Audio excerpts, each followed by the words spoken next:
Leader. The auto industry is vitally important to our nation's economy, and it's vitally important to my home state. This is not in dispute. The question before us is how to reverse the decline of some of those automobile manufacturers after decades of complicity between management and labor.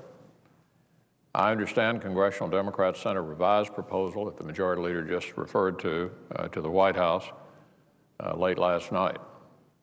We'll reserve our judgment until we see the latest text, but the proposal we saw yesterday afternoon fails to achieve our goal of securing the long-term viability of ailing auto companies.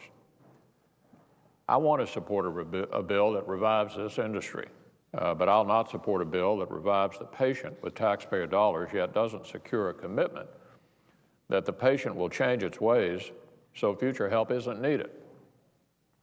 To do so would be a betrayal of the millions of hardworking taxpayers who are not at fault for the troubles in the auto industry.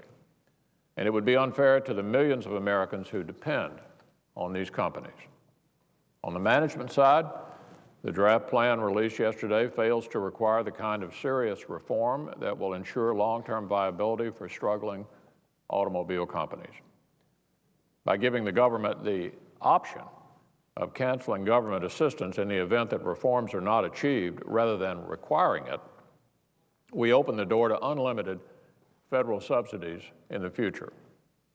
Instead, we should demand that management make the tough choices that are required for long-term viability. This is the only fair approach from the standpoint of the taxpayer who's footing the bill.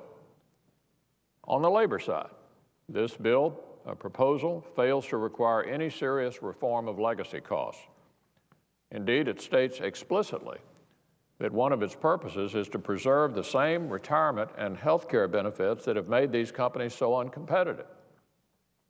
It's delusional to expect a company that spends $71 per labor hour to compete with a company in a neighboring state that spends $49 per labor hour.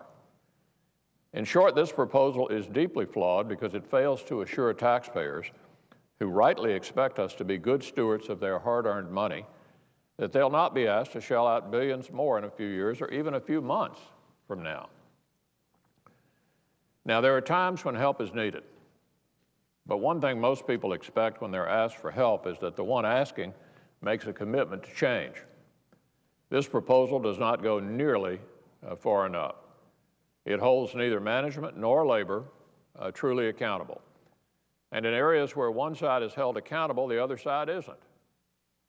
One example is a provision that requires automakers to drop all legal challenges to state fuel economy standards that are inconsistent with the federal standard. Where is the offer from our friends on the other side to call on environmental groups to drop their lawsuits? Democrats say they want to solve this problem as much as we do, yet they seem all too eager to tip the scales to the detriment of the manufacturers. Look, there is plenty of blame to go around for the problems that ail the auto industry, but fixing half of a problem is not a real solution. Any successful proposal would force companies to reform either inside of bankruptcy or outside of bankruptcy. Without that mandate, there can be no real expectation of reform.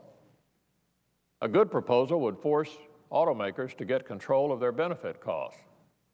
A good proposal would make wages at struggling companies competitive with other automakers, not tomorrow, but today. A good proposal would end the practice of paying workers who don't work. And a good proposal would rationalize dealer networks. Just as struggling airlines adjust their capacity to respond to market conditions, automakers must respond to market demands as well.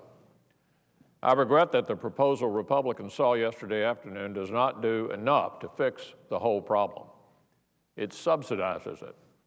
A real solution must protect the taxpayers by forcing the changes needed to put these companies on the path to long-term success. Mr. President.